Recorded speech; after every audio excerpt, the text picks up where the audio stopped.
IC-814 Netflix की series के विवाद में नेटफ्लिक्स ने बड़ा फैसला लिया है। सरकार की आपत्ति के बाद नेटफ्लिक्स ने वेब सीरीज को लेकर बदलाव किए हैं। नेटफ्लिक्स ने कहा है कि ओपनिंग डिस्क्लेमर को उन्होंने अपडेट किया है। डिस्क्लेमर में आतंकियों के असली नाम भी बताए जाएंगे। आज ही सरकार ने नेटफ्लिक्स की कंटेंट हेड को तलब किया था। अब कोड नेम के साथ साथ आतंकियों के असली नाम भी बताए जाएंगे। डिस्क्लेमर में ही ये जानकारी नेटफ्लिक्स द्वारा दी गई है।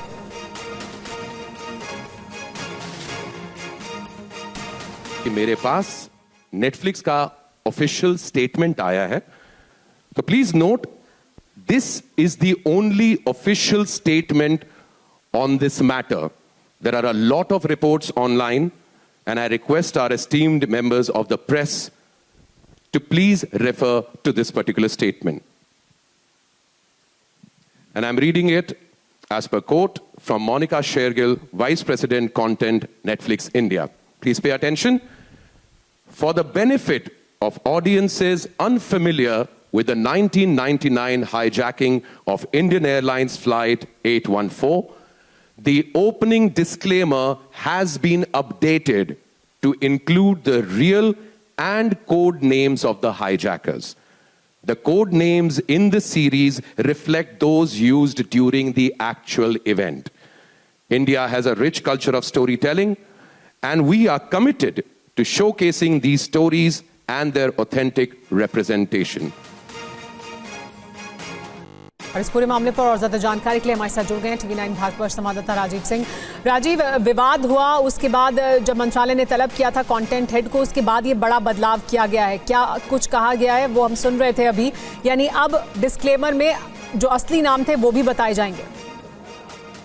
बिल्कुल, देखिए पहले ये प्रावधान नहीं था, पहले ये तय नहीं किया गया था कि डिस्क्लेमर में जिन आतंकियों ने विमान को हाईजैक किया था उनके असली नाम बताए जाएंगे।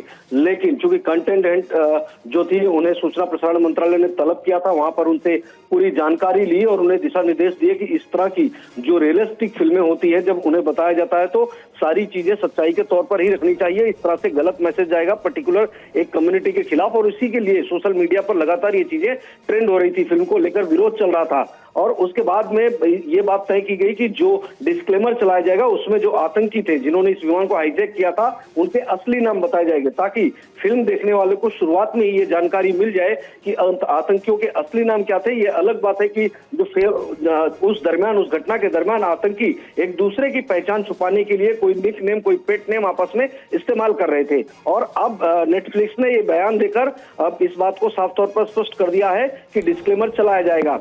फिलहाल आज का जो ये नेटफ्लिक्स का कार्यक्रम था ये पहले से तय था, लेकिन ये नहीं तय था कि उसमें इस तरह की चीजें होंगी। लेकिन जब सूचना प्रसारण मंत्रालय ने बुलाया कंटेंट हेड को, मोनिका शेरगिल को, और उनसे कहा कि आपको कानून का पालन करना पड़ेगा, उसके बाद में इसको भी इस कार्यक्रम में इंक्लूड किया गया। जी राजीव, बहुत शुक्रिया इस तमाम जानकारी के लिए।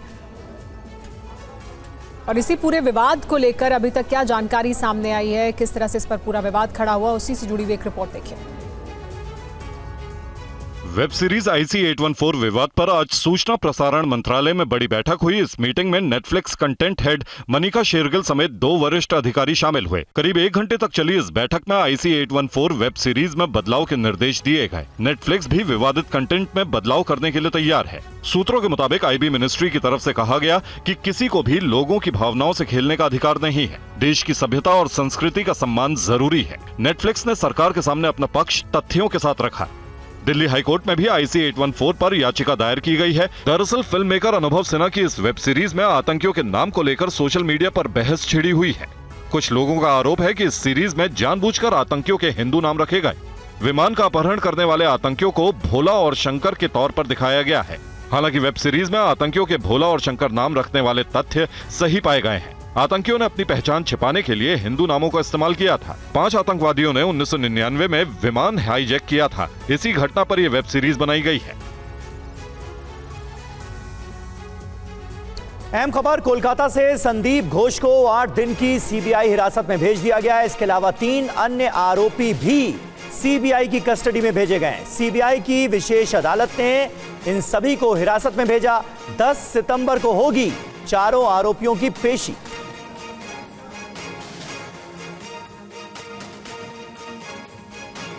संभवतः सरकार ने इस बिल को लाने के पीछे महिलाओं और बच्चों को सुरक्षित वातावरण देने का हवाला दिया है। सरकार ने बिल को संशोधित करने और इसमें नए प्रावधान जोड़ने का प्रस्ताव दिया है।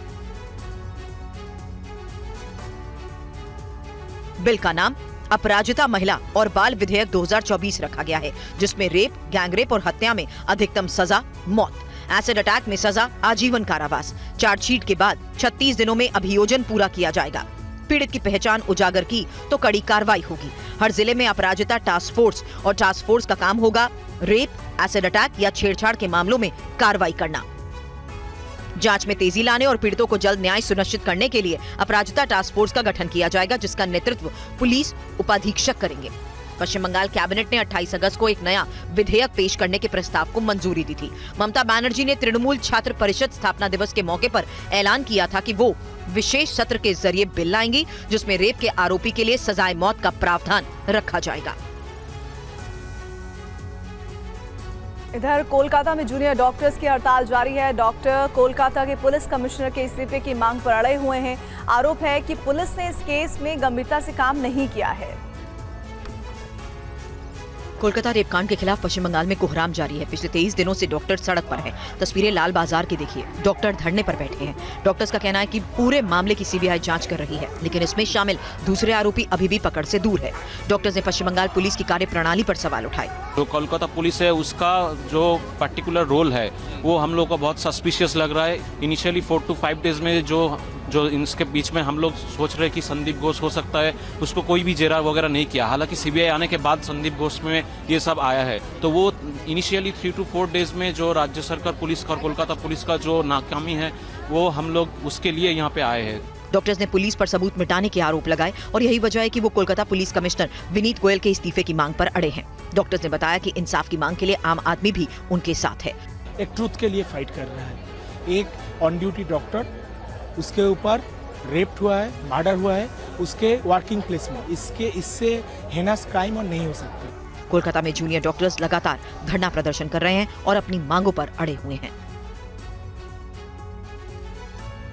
अब आपको मध्य प्रदेश के नीमच की तस्वीर दिखाते हैं, जहां एक शिकायतकर्ता भ्रष्टाचार के सबूतों की पूंछ लगाकर जन सुनवाई में पहुंच गया। तत्कालीन सीईओ के खिलाफ शिकायतकर्ता आवेदनों और सबूतों के कागजों की पूंछ लपेटकर अजगर की तरह रेंगता हुआ कलेक्ट्रेट पहुंचा। कलेक्टर से उसने जांच और सख्त कार्रवाई की मांग भी की। इस दौरान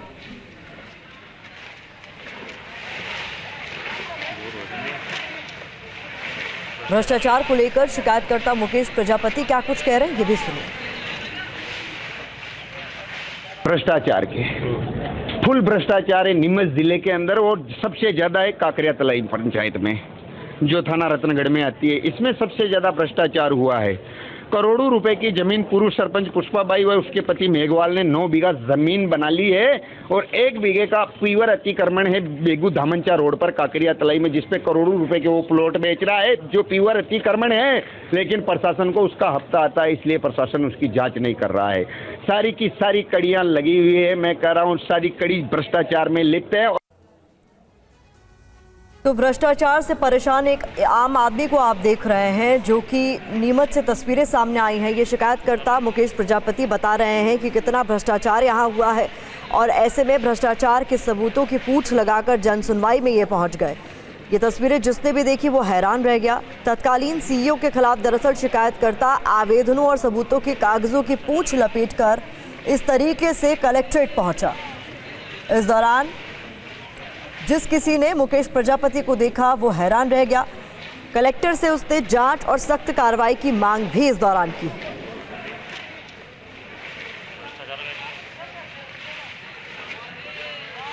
तो मध्य प्रदेश के नीमच से ये तस्वीरें सामने आई हैं, जहां भ्रष्टाचार से परेशान आम आदमी ने किस तरीके से अपना दर्द बयां किया है, ये आप देख सकते हैं। शुभम गुप्ता ज्यादा जानकारी के साथ जुड़ गए। शुभम, पूरा मामला बताइए। ऐसी नौबत क्यों आन पड़ी कि शख्स को कुछ इस तरीके से कलेक्ट्रेट जाना पड़ा अपनी बात सामने रखने के लिए? देखिए, ये शख्स कई दिनों से शिकायत कर रहे थे और लगातार कलेक्ट्रेट के चक्कर भी लगा रहे थे, मगर उनकी सुनी नहीं गई, क्योंकि ये पूरा मामला एक पंचायत से जुड़ा हुआ था। पंचायत की चूंकि एक तलाई बनाई गई थी, उसमें भ्रष्टाचार हुआ था। बार बार वो शिकायत करते रहे, मगर उनकी कोई बात नहीं सुनी गई। लिहाजा जितने भी भ्रष्टाचार के सबूत थे, जितने उनके पास कागज डॉक्यूमेंट थे, उसकी माला, उसकी पूछ बनाकर वो रेंगते हुए कलेक्ट्रेट पहुंचे और उसके बाद कलेक्टर ने उनकी बात भी सुनी और कहा कि इस पर हम कार्रवाई भी करेंगे। तो ये आश्वासन दे दिया गया है तस्वीरों में दिख रहे शख्स को कि जो शिकायतें आपकी उनका संज्ञान लिया जाएगा और उचित कार्रवाई भी की जाएगी। बहुत शुक्रिया शुभम इस जानकारी की।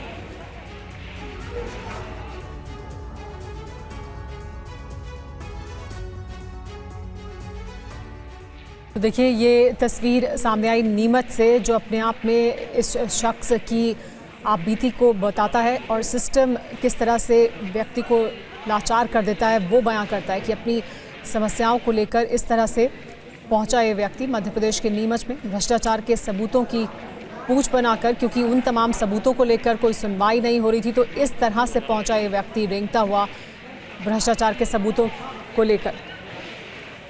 दरअसल एक तालाब का निर्माण किया गया था और उस तालाब के निर्माण में भ्रष्टाचार का मामला था और ये तमाम शिकायतें हैं उस भ्रष्टाचार के खिलाफ जो इस व्यक्ति ने की, लेकिन क्योंकि कोई सुनवाई नहीं हो रही थी तो आखिरकार इस तरह से मजबूर होकर भ्रष्टाचार की इन अर्जियों को लेकर पहुंचा कार्यालय।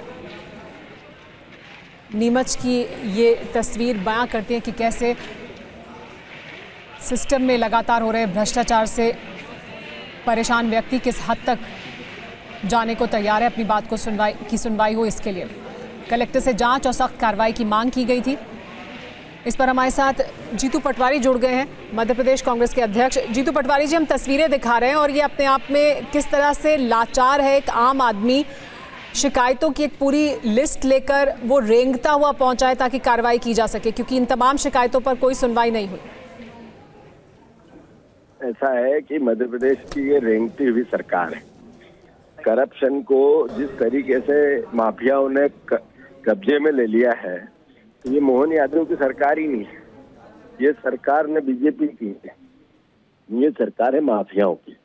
इसमें प्रशासनिक माफिया काम कर रहे हैं, भू माफिया काम कर रहे हैं, शराब माफिया काम कर रहे हैं, इसमें काम कर रहे हैं सारे तरीके के माफिया, इनका कब्जा है सरकार पे। और मोहन सरकार असहाय और हताशा है, यही पूरा दृश्य बता रहा है। जीतू पटवारी जी, इस व्यक्ति का तो एक मामला है, लेकिन इस तरह के तमाम और मामले होंगे। क्या इस मामले में भी आपकी तरफ से कोई पहल की जाएगी ताकि सुनवाई हो सके उसकी? ये रेंगती हुई सरकार है। ये हमारी पीसीसी से हमने ट्वीट किया इस पूरे मामले को। अगर मुख्यमंत्री में थोड़ी बहुत शर्म है तो इस पर कार्रवाई करवाए। जीतू पटवारी जी हमारे साथ इस वक्त मौजूद हैं, मध्य प्रदेश कांग्रेस के अध्यक्ष। जीतू जी, लेकिन ये तस्वीरें अपने आप में हैरान करने वाली इसलिए कि सरकारी कार्यालयों में, दफ्तरों में अगर कोई शिकायत है, अगर कोई भ्रष्टाचार हुआ है, अगर किसी के खिलाफ कोई नाइंसाफी हुई है और वो अपनी शिकायत दर्ज कराने जाए, तो ये पूरा सिस्टम कैसे उस शख्स के खिलाफ हो जाता है। ये तस्वीरें अपने आप में ये बयां कर रही हैं सरकारी दफ्तरों का हाल क्या है, भ्रष्टाचार से एक आम आदमी कितना परेशान है, ये तस्वीरें ये बता रही हैं। 50% करप्शन होता है मध्य प्रदेश में। आधी राशि खा जाते हैं चोर। उसमें सारा प्रशासन तंत्र से नेताओं का एक पूरा सिंडिकेट है और पूरा एक तरह से हैंडओवर कर दिया है, आउटसोर्स कर दिया है प्रशासन से लेके सरकार। करप्शन करो और करप्शन करवाओ और नेताओं के जेब भरो। और उसी का एक ये उदाहरण है कि शिकायत कितनी भी करो पर बिना पैसे से काम नहीं होगा, इसीलिए रेंगना पड़ रहा है इंसान को। तो आप ये अंदेशा जता रहे हैं कि ऊपर से लेकर नीचे तक मिली भगत है, जिसका खामियाजा आम इंसान को भुगतना पड़ रहा है मध्य प्रदेश में। बिना पैसे से डीएम की नियुक्ति नहीं होती, तो बिना पैसे से डीएम काम कैसे करे? ठीक है जीतू जी, बहुत बहुत शुक्रिया हमसे बात करने के लिए, TV9 भारतवर्ष से बात करने के लिए। और ये तस्वीरें वाकई मध्य प्रदेश के नीमच से सामने आई हैं, हैरान कर देने वाली और किसी भी आम इंसान को देश के झकझोर देने वाली ये तस्वीरें हैं, जहां पर एक आम इंसान, एक आम आदमी अपनी शिकायतों का पुलिंदा लेकर किस तरह से सरकारी दफ्तर पहुंचा और शिकायत की, ये आप देख सकते हैं। और आगे बढ़ेंगे। यूपी के प्रयागराज का चर्चित मदरसा जामिया हबीबिया जाली नोट छापे जाने के मामले में जांच के दायरे में आ गया है। अब मदरसे से जुड़े कुछ सनसनीखेज खुलासे हुए हैं, देखिए ये रिपोर्ट।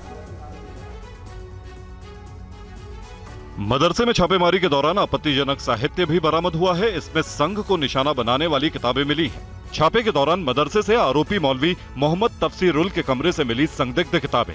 किताब के लेखक महाराष्ट्र के पूर्व आईजी एसएम मुशर्रफ। किताब में संघ को किया गया टारगेट। आरएसएस को बताया देश का सबसे बड़ा आतंकी संगठन। विदेशी फंडिंग के भी मिले सबूत। सुरक्षा एजेंसियां हुई अलर्ट। प्रयागराज पुलिस की एक टीम ओडिशा रवाना। ये किताब पहले उर्दू में प्रकाशित की गई थी, बाद में इसका हिंदी अनुवाद भी किया गया था। पुलिस सूत्रों के मुताबिक कार्यवाहक प्रिंसिपल इस किताब को मदरसे में पढ़ने वाले बच्चों को भी पढ़ाता था। किताब के आधार पर ही बच्चों का ब्रेन वॉश किया जाता था, इसलिए इसका उर्दू वर्जन रखा गया था। मदरसे में करीब 70 बच्चे पढ़ते थे। मदरसे में उत्तर प्रदेश के साथ साथ बिहार, ओडिशा, मध्य प्रदेश, पश्चिम बंगाल सहित 6 राज्यों के बच्चे पढ़ाई करने आते थे। मदरसे में हॉस्टल भी था। जिस तरह का साहित्य मदरसे से बरामद हुआ है, उससे साफ है कि ये नफरत फैलाने का अड्डा था।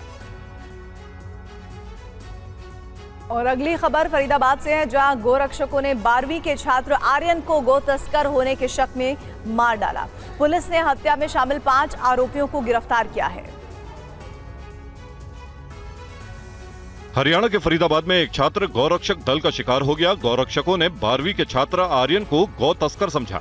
उसकी कार का पीछा किया और उसे घेर कर गोली मार दी गई। पुलिस ने घटना में शामिल 5 आरोपियों को गिरफ्तार किया है। सभी 5 आरोपियों को गिरफ्तार करके माननीय न्यायालय में पेश किया गया तथा वहां से 2 आरोपियों का जो पुलिस रिमांड से किया गया था। रिमांड के दौरान जो वारदात के अंदर जो स्विफ्ट गाड़ी यूज हुई थी, वो गाड़ी को बरामद कर लिया गया है तथा जो वेपन जिससे फायर हुआ था, उस वेपन को भी जो है वो बरामद कर लिया गया। ये घटना 23 अगस्त की है। 23 अगस्त की रात आर्यन मिश्रा दोस्त शेंकी और हर्षित कार में घूम रहे थे। गौरक्षकों ने गौ तस्कर समझकर उनका पीछा किया और कार रोकने को कहा। जब कार नहीं रुकी तो पलवल के गदपुरी टोल के पास गौरक्षकों ने गोली मारी। पुलिस ने आरोपियों के पास से हत्या में इस्तेमाल किया गया हथियार भी बरामद किया है। आर्यन के पिता ने पूछा है कि गौरक्षकों को हत्या करने का अधिकार किसने दिया। 30 किलोमीटर तक गोली चली और जाके पलवल में गोली लगी और गौ कसकर समझ के इनको अधिकार मिला हुआ है कि गोली मार दें हमको। बड़ी खबर बांग्लादेश से जुड़ी हुई। तख्ता पलट पर बहुत बड़ा खुलासा हुआ है। 8 महीने पहले आईएसआई ने साजिश रची थी। बांग्लादेश के खिलाफ आईएसआई की टूलकिट का खुलासा हुआ है। भारत विरोधी सत्ता स्थापित करने का टारगेट था। सोशल मीडिया ग्रुप्स पर छात्रों को इसके लिए बाकायदा भड़काया भी गया था और इसको लेकर अब बड़ा खुलासा हो रहा है। तो 8 साल पहले आईएसआई ने रची थी साजिश, जिसको लेकर अब खुलासा हो रहा है। बांग्लादेश के खिलाफ आईएसआई की टूलकिट का खुलासा हुआ है। भारत विरोधी सत्ता स्थापित करने का टारगेट का था, जिसके लिए छात्रों को भड़काया भी गया। तो बता दें, आईएसआई ने ऑपरेशन को विलाया अल हिंद नाम दिया। जानकारी जो सामने आ रही है एक एक कर आपके सामने रख दें। 8 साल पहले ये साजिश रची गई। टेलीग्राम, व्हाट्सएप पर कई ग्रुप्स बनाए गए। बांग्लादेश के छात्र समूह और कट्टरपंथी संगठनों को इससे जोड़ा गया। ग्रुप्स में विद्रोह को हवा देने के लिए जंग छेड़ने वाली पोस्ट भी की गई। धर्म के खिलाफ बताकर हिंदुओं पर हमले की बात होती थी। इस ग्रुप में हिंदुओं के खिलाफ भड़काऊ इस्लामिक किताबें शेयर की जाती थी। साथ ही छात्रों को भड़काकर सत्ता में दखल का हथियार बनाया गया। इसको लेकर भी खुलासा हो रहा। बांग्लादेश में कट्टरपंथी सत्ता स्थापित करने का टारगेट था। ज्यादा जानकारी के साथ फोन लाइन पर जितेंद्र शर्मा जुड़ रहे हैं। जितेंद्र, बांग्लादेश में तख्ता पलट के साथ ही ऐसे कई सबूत सामने आने लगे थे जो चीख चीख कर कह रहे थे कि इसमें आईएसआई का हाथ है। अब ये बात पुख्ता होती हुई नजर आ रही। जी बिल्कुल, देखिए जब आईएसआई के टूल किट सामने आई तो उसके बाद ये पूरी तरीके से पुख्ता हो चुका है कि आखिरकार किस तरीके से आईएसआई के इशारे पर आईएसआईएस ने पूरी साजिश तैयार की थी शेख हसीना का तख्ता पलट करने की। और ये जो पूरी साजिश है, दरअसल ये 8 साल पहले ही शुरू हो चुकी थी। साल 2017 में ही आईएसआई के इशारे पर आईएसआईएस का रिक्रूटमेंट बांग्लादेश में शुरू हो चुका था। बाकायदा इसमें कुछ बांग्लादेश के जो आतंकी संगठन थे उनका भी नाम उस वक्त सामने आया था। इसके अलावा एक टूल किट तैयार की गई थी आईएसआई के द्वारा और उस टूल किट का मकसद था कि किसी भी सूरत में सोशल मीडिया पर जो बांग्लादेश के नौजवान हैं उनको भड़काया जाए और इसके अलावा उनके मन में जिहाद भरा जाए। और जो आखिर मौका था वो उस वक्त आईएसआई के हाथ का था जिस वक्त आरक्षण को लेकर बांग्लादेश के अंदर ये स्टूडेंट्स का प्रोटेस्ट शुरू हुआ। और उसी दौरान जो ओवरग्राउंड वर्कर वहां पर मौजूद थे बाकायदा आईएसआईएस के, वो तुरंत एक्टिव हुए आईएसआई के इशारे पर। और उसके बाद जो पूरा घटनाक्रम था उसका रूप बदलता चला गया और पूरा जो ये प्रदर्शन था वो उग्र होता गया और उसका पूरा फायदा आईएसआई ने उठाया। तो जो पूरी टूल किट थी कि सोशल मीडिया पर किस तरीके से भड़काना है, किस तरीके से जिहाद से जुड़ी जो किताबें थी वो सोशल मीडिया पर अलग अलग व्हाट्सएप ग्रुप बनाकर जितने भी जो संगठन थे स्टूडेंट से जुड़े बांग्लादेश के, उन सबको ऐड किया गया उसके अंदर। उनको इस जिहाद से भरी किताबें वहां पर पढ़वाई गई, उनके मन में जहर बोया गया और उसके बाद इस पूरी साजिश को आईएसआई ने बड़ी चालाकी से अंजाम दिया। जी बहुत शुक्रिया इस तमाम जानकारी के लिए। तो बांग्लादेश तख्तापलट के पीछे था आईएसआई का हाथ, इसको लेकर हुआ है बड़ा खुलासा। आज से राजस्थान में चौथी वंदे भारत ट्रेन का संचालन शुरू हुआ है, लेकिन ट्रेन चलने के पहले दिन ही गंगापुर सिटी स्टेशन में बवाल हो गया। यूनियन के लोगों ने इंजन के केबिन में लोको पायलटों के साथ मारपीट की। मारपीट के बाद पायलट की पेटी और थैला बाहर फेंक दिया। जीआरपी ने बीच बचाव किया, लेकिन बवाल की वजह से 15 मिनट तक ट्रेन गंगापुर स्टेशन पर ही खड़ी रही। आपको बता दें कि आज से ही उदयपुर से कोटा होते हुए आगरा के बीच वंदे भारत ट्रेन शुरू हुई है। इस पर और ज्यादा जानकारी के लिए हमारे साथ TV9 भारतवर्ष संवाददाता कुमार कुंदन जुड़ गए हैं। कुमार, क्या वजह थी, इस तरह का हंगामा क्यों हुआ? देखिए, जो वंदे भारत ट्रेन चल रही है ये बेसिकली 2 जोनों के बीच का मामला है और एक जोन आगरा जोन है और दूसरा जोन गंगापुर जोन है। सुमेरा गंगापुर जोन के लोगों का जो रेलवे के स्टाफ है उनका मानना है कि इसका परिचालन उनके अंतर्गत आता है।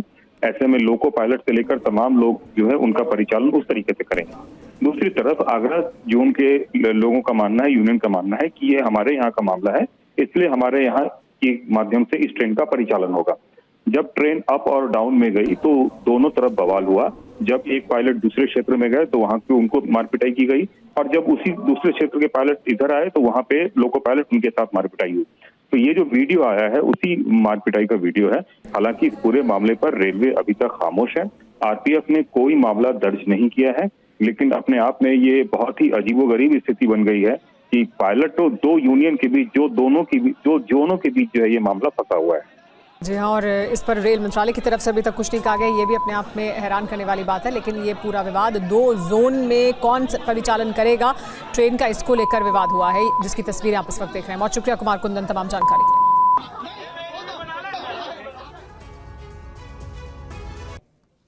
और अब खबर हरियाणा चुनाव से जुड़ी, जहां TV9 भारतवर्ष की एक्सक्लूसिव खबर पर बात आगे बढ़ रही है। आम आदमी पार्टी ने राहुल गांधी के गठबंधन के सुझाव का स्वागत किया है। TV9 ने आपको बताया था कि राहुल ने CEC की बैठक में गठबंधन को लेकर पूछा था। हरियाणा में कांग्रेस और आम आदमी पार्टी के बीच गठबंधन की संभावनाएं फिर से बन रही हैं। केंद्रीय चुनाव समिति की बैठक में राहुल गांधी ने हरियाणा में इंडिया ब्लॉक के साथ चुनाव लड़ने की इच्छा जताई थी और आम आदमी पार्टी से गठबंधन की संभावनाओं पर बात की थी। अब राहुल गांधी के गठबंधन वाले संकेत का आम आदमी पार्टी ने स्वागत किया है। निश्चित रूप से उनको हराना हमारी प्राथमिकता है, लेकिन इसके बारे में आधिकारिक रूप से जो हमारे प्रभारी हैं हरियाणा के संदीप पाठक जी और सुशील गुप्ता जी, वो लोग इसके बारे में अंतिम फैसला बातचीत करके और इसकी सूचना केजरीवाल साहब को देंगे और उस हिसाब से निर्णय लेंगे। कांग्रेस को हरियाणा में विपक्ष के वोट बंटने की आशंका है। ऐसे में कांग्रेस के प्रदेश प्रभारी दीपक बाबरिया ने भी कहा कि आम आदमी पार्टी से गठबंधन पर बातचीत जारी है। आम आदमी पार्टी के साथ कांग्रेस की कुछ बात हो रही है, अभी कुछ निश्चित नहीं हुआ है। जैसे निश्चित होगा आपको बता दिया जाएगा, मगर कॉन्क्रीट डिसीजन जो कुछ भी होगा समय आने पर आपको बताएंगे। दिल्ली के सीएम अरविंद केजरीवाल फिलहाल जेल में ही रहेंगे। दिल्ली के राउज एवेन्यू कोर्ट ने केजरीवाल को राहत नहीं देते हुए उनकी न्यायिक हिरासत 8 दिन और बढ़ा दी है। दिल्ली शराब घोटाले में अरविंद केजरीवाल की न्यायिक हिरासत 11 सितंबर तक बढ़ा दी है। कोर्ट ने सीबीआई की सप्लीमेंट्री चार्जशीट पर संज्ञान लिया और केजरीवाल को समन जारी किया। अरविंद केजरीवाल वीडियो कॉन्फ्रेंसिंग के जरिए कोर्ट में पेश हुए। राउज एवेन्यू कोर्ट ने सीबीआई की चार्जशीट पर संज्ञान लिया। दुर्गेश पाठक, अमित अरोड़ा को कोर्ट ने समन जारी किया। आशीष माथुर, शरद रेड्डी, विनोद चौहान को भी समन। मामले की अगली सुनवाई 11 सितंबर को होगी। सीबीआई ने 30 जुलाई को चौथी सप्लीमेंट्री चार्जशीट दाखिल की थी, जिसमें केजरीवाल को आरोपी बनाया गया था। एजेंसी ने आरोप लगाया कि केजरीवाल शराब नीति घोटाले में मुख्य साजिशकर्ताओं में से एक है। सीबीआई ने 26 जून को शराब नीति केस में भ्रष्टाचार के आरोपों पर केजरीवाल को गिरफ्तार किया था। शराब नीति केस में केजरीवाल के खिलाफ ईडी और सीबीआई का केस चल रहा है। ईडी ने केजरीवाल को 21 मार्च को गिरफ्तार किया था। सुप्रीम कोर्ट ने 12 जुलाई को ईडी मामले में उन्हें अंतरिम जमानत दे दी थी, लेकिन सीबीआई केस में वो जेल में बंद है।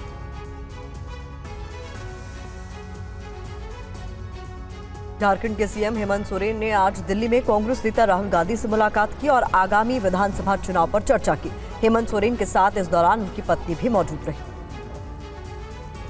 झारखंड विधानसभा चुनाव से पहले राज्य में बड़ी राजनीतिक हलचल देखने को मिल रही है। झारखंड के मुख्यमंत्री और जेएमएम चीफ हेमंत सोरेन ने आज दिल्ली में कांग्रेस राष्ट्रीय अध्यक्ष मल्लिकार्जुन खड़गे और लोकसभा में नेता प्रतिपक्ष राहुल गांधी से मुलाकात की। सीएम हेमंत सोरेन ने बताया कि ये एक सामान्य शिष्टाचार मुलाकात थी। हेमंत सोरेन ने चुनाव के मुद्दे पर कहा कि हम लोग आगे मजबूती से चुनाव लड़ेंगे और सरकार चलाएंगे। राहुल जी खड़गे जैसी चीज के साथ मुलाकात करनी थी, संजोग से वक्त नहीं मिल रहा था और आज वक्त मिला और एक शिष्टाचार मुलाकात की है। सर, झारखंड चुनाव को लेकर कोई चर्चा हुई आप लोगों की? अब होगी। मजबूती के साथ हम लोग सरकार चलाएं और चुनाव भी लड़ें। इसकी रूपरेखा आगे तैयार की जाएगी। हेमंत सोरेन की खड़गे और राहुल गांधी से मुलाकात मल्लिकार्जुन खड़गे के दिल्ली स्थित आवास पर हुई। बताया जा रहा है कि इस दौरान तीनों नेताओं के बीच लंबी बातचीत हुई है। सूत्र बताते हैं कि मुलाकात में आगामी विधानसभा चुनाव में जीत की रणनीति, गठबंधन की मजबूती सहित कई मुद्दों पर बात हुई है। कांग्रेस ने सेबी अध्यक्ष माधवीपुरी बुच पर आज फिर नए आरोप लगाए हैं। कांग्रेस प्रवक्ता पवन खेड़ा ने दावा किया कि माधवीपुरी बुच को जानबूझकर फायदा पहुंचाया गया। देखिए पूरी खबर। टैक्सेबल इनकम में क्यों नहीं दिखाया माधवी जी? ये इनकम टैक्स का नॉन कंप्लायंस है इनकम टैक्स एक्ट। हम एक और आरोप लगाते हैं, नया आरोप। हम इंतजार करेंगे, आईसीआईसीआई जवाब देना चाहता है दे, एसईसी को भी दे कि साहब हमने जो आपकी वेबसाइट पे पॉलिसी डाली है अमेरिका की वो अलग है, हिंदुस्तान में हमने वेबसाइट पे नहीं डाली, लेकिन यहां अलग पॉलिसी है और यहां भी माधवी जी के लिए एक अलग पॉलिसी है, बाकी कर्मचारियों के लिए अलग पॉलिसी है। ईसॉप बताए, डिमांड टू नो। नहीं तो माधवी जी जवाब दें। हमने कल भी उनको आग्रह किया था कि आप खुद जवाब दीजिए, नहीं तो हम हर दूसरे दिन आएंगे, कुछ नई बातें करेंगे, कुछ नए खुलासे करेंगे, क्योंकि अभी तो ये शुरुआत है। As I said, this is the tip of the iceberg. शतरंज के खेल में खिलाड़ी को बचाने मोहरे नहीं आते, ये पहली बार हो रहा है, यहां भी नहीं बचा पाए। रही बात कानूनी सहारे की, इंतजार कीजिए, अभी शुरुआत है, अभी तो बहुत कुछ आना है। और हिमाचल प्रदेश में सैलरी संकट पर सियासत तेज हो गई है। सीएम सुक्खू ने दावा किया है कि पिछली बीजेपी सरकार की नीतियों की वजह से प्रदेश का खजाना खाली हुआ है। तो पूर्व सीएम जयराम ठाकुर ने कहा कि कांग्रेस सरकार की नीतियों ने हिमाचल को बर्बाद कर दिया है। और कैसे डबल इंजन की सरकार ने जनता के खजाने को लुटा दिया, बिजली माफ कर दी, पानी माफ कर दिया, 600 के करीब शिक्षा संस्थान और स्वास्थ्य संस्थान खोल दिए। इन सब चीज़ों को अगर वो चर्चा लाएंगे, नहीं लाएंगे तो हमारे द्वारा चर्चा लाई जाएगी और हम जनता को बताना चाहते हैं, हम जनता को जागरूक करना चाहते हैं कि जब कोई नीतिगत फैसले नहीं होते तो प्रदेश की अर्थव्यवस्था का उसका और क्या प्रभाव पड़ता है। देखिए, मेरी यादाश्त में तो इस प्रकार की परिस्थिति तो पहली बार आई कि जब 3 तारीख निकल गई उसके बावजूद भी कर्मचारियों को सैलरी नहीं मिल पाई, जो पेंशनर्स हैं उनको पेंशन नहीं मिल पाई। और इसका अभिप्राय सीधा हमको समझ लेना चाहिए कि हिमाचल प्रदेश बहुत गंभीर आर्थिक संकट के दौर में से गुजर रहा है। और जो मुख्यमंत्री बार बार इस बात को कहते हैं कि कभी कहते हैं संकट है आर्थिक रूप से, लेकिन कभी बोलते हैं कि संकट नहीं है, 2027 तक हिमाचल पूरे देश का सबसे समृद्ध राज्य बनेगा। तो इसलिए हास्यास्पद स्थिति है। इधर उत्तर प्रदेश में 69,000 शिक्षक अभ्यर्थियों के प्रदर्शन का सिलसिला जारी है। प्रदर्शन कर रहे अभ्यर्थी आज कैबिनेट मंत्री आशीष पटेल के आवास भी पहुंच गए। आशीष पटेल ने कहा कि अभ्यर्थियों को उनका अधिकार दिलाया जाएगा। 69,000 शिक्षक अभ्यर्थियों की नियुक्ति में हो रही देरी के खिलाफ आंदोलन जारी है। आज ये अभ्यर्थी शिक्षा मंत्री के आवास का घेराव करने निकले थे, लेकिन वो अपना दल के नेता और सरकार में मंत्री आशीष पटेल के घर पहुंच गए। आशीष पटेल ने कहा कि पार्टी उन्हें उनका हक दिलाकर रही। मैं तो इतना सिर्फ आपसे कहूंगा कि मैं मंत्री भी हूँ तो इन्हीं वंचित वर्ग के लोगों की बदौलत। तो मेरा तो सिर्फ इतना कहना है कि मैं मंत्री हूँ, कोई और मंत्री है, कोई और है, लेकिन उत्तर प्रदेश शासन का जो शासनादेश है और बाबा साहब भीमराव अंबेडकर का जो एक संविधान है, उसका पालन तो हर किसी को करना ही पड़ेगा। नियुक्ति पत्र की मांग कर रहे अभ्यर्थियों के नेता ने कहा कि वो पिछड़े नेताओं के घर जा रहे हैं क्योंकि हम उन्हें वोट देते हैं। भारतीय जनता पार्टी में देखेंगे आपकी केशव प्रसाद मौर्य जी हुए, आशीष पटेल, स्वतंत्र देव जी हुए, संदीप सिंह जी हुए, लोधी वोट लेते हैं। सभी लोग यही सिर्फ अपनी अपनी जातियों के लिए। तो भाई अब हम लोग वोट देते हैं, पीछे दलित ही हैं, तो हमारी बात भी तो होनी चाहिए। प्रधानमंत्री नरेंद्र मोदी ब्रुनेई पहुंच गए हैं। इस दौरान प्रधानमंत्री का प्रवासी भारतीयों ने भव्य स्वागत किया। इस मौके पर पीएम ने बच्चों की बनाई हुई तस्वीरों पर ऑटोग्राफ दिया और उनके साथ सेल्फी भी खिंचवाई।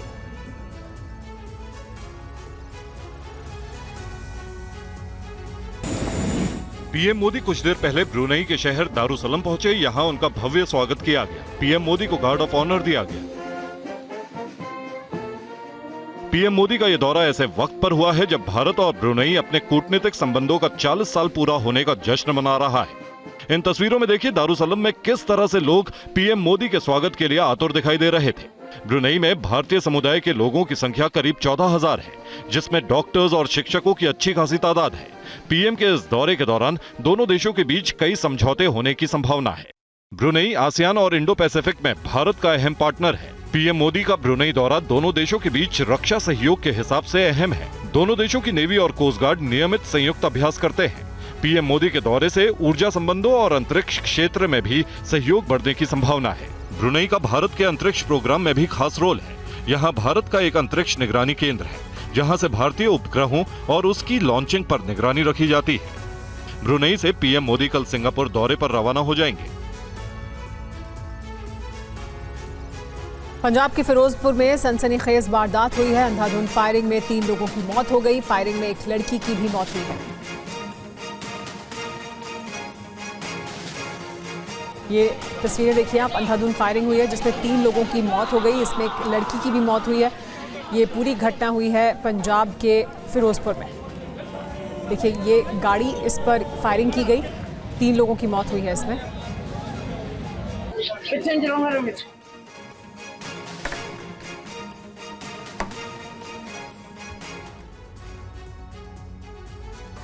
और खबरों में आगे बढ़ेंगे। मणिपुर के रिहायशी इलाके में उपद्रवियों ने ड्रोन से बॉम्ब गिराए। इस घटना की सीएम एन बीरेन सिंह ने कड़ी निंदा की है। सीएम ने इसे आतंकवादी घटना करार दिया है। मणिपुर में करीब 1 साल से जारी हिंसा का नया स्वरूप देखने को मिला, जब इम्फाल के कई इलाकों में ड्रोन से बम गिराए गए। इस हमले में 2 लोगों की मौत हो गई और 12 अन्य घायल हो गए। मणिपुर के सीएम ने इस घटना की निंदा करते हुए कहा, ड्रोन का उपयोग करके नागरिक आबादी और सुरक्षा बलों पर बम गिराना आतंकवादी करतूत है। सरकार इस तरह के अकारण हमलों को काफी गंभीरता से लेती है और इसके खिलाफ जरूरी कार्रवाई करेगी। सीएम ने कहा, मणिपुर के लोग नफरत, विभाजन और अलगाववाद के खिलाफ एकजुट होंगे। वहीं डीजीपी राजीव सिंह ने इम्फाल के कंडांगबंद और कोटरक में हिंसा प्रभावित इलाकों का दौरा किया और स्थानीय लोगों से बात की। उन्होंने पूरे मामले की गहन जाँच की बात की है। एनएसजी से भी हम लोगों ने बात किया है, डीजी एनएसजी से बात किया है, उनकी टीम से बात किया है, प्लस और भी एक्सपर्ट्स आ रहे हैं। हम लोगों ने कमेटी भी एक बनाई है कि ये ड्रोन के बारे में पूरा ये पढ़ने के लिए and something to do counter करने के लिए उसको कैसे हम लोग आगे ये करें। आसाम राइफल एक कमेटी तो बना दी गई, बट उसके बाद भी कुछ एक्सपर्ट्स को भी हम लोग बुला रहे हैं और जल्दी से जल्दी हम लोग कुछ इसका उपाय ढूंढेंगे। ड्रोन से बम गिराने की वारदात के बाद प्रभावित इलाकों में गश्त बढ़ा दी गई है और तलाशी अभियान चलाया जा रहा है। आंध्र प्रदेश के विजयवाड़ा में बाढ़ की स्थिति बेहद भयावह है। यहाँ बारिश के बाद आई बाढ़ में कई गाड़ियां तिनके की तरफ बहती नजर आई।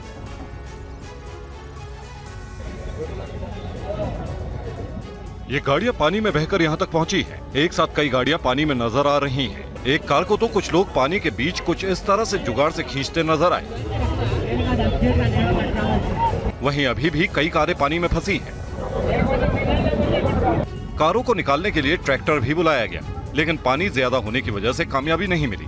वहीं अब देखिए सड़कों का हाल, क्या हाईवे क्या आम सड़क, सबका हाल एक जैसा नजर आ रहा है। सड़कें टूट चुकी हैं, कई जगह दरार है, कई जगह सड़कें पानी की तेज धार में बह चुकी हैं। कई इलाकों का आपसी संपर्क भी पूरी तरह से टूट गया है। लोग सुरक्षित स्थान की तलाश में हैं। निचले इलाके तो पूरी तरह से जलमग्न नजर आ रहे हैं। वहीं मुसीबत के बीच लोग जान जोखिम में डालकर पेड़ के सहारे पानी को पार करते नजर आ रहे हैं। आंध्र प्रदेश के सीएम चंद्रबाबू नायडू ने आज भी बाढ़ प्रभावित इलाकों का दौरा किया, अधिकारियों को आवश्यक निर्देश दिए। दरअसल पिछले 3 दिनों से लगातार हो रही भारी बारिश से विजयवाड़ा बुरी तरह परेशान है। और आंध्र प्रदेश में मूसलाधार बारिश के बाद हर तरफ तबाही का मंजर है। दुकान, मकान, सड़क सब कुछ पानी में डूबा हुआ है। विजयवाड़ा से आसमानी प्रहार की तस्वीरें सामने आई हैं, जहां कार के एक वेयरहाउस में 300 से ज्यादा गाड़ियां पानी में डूब गईं।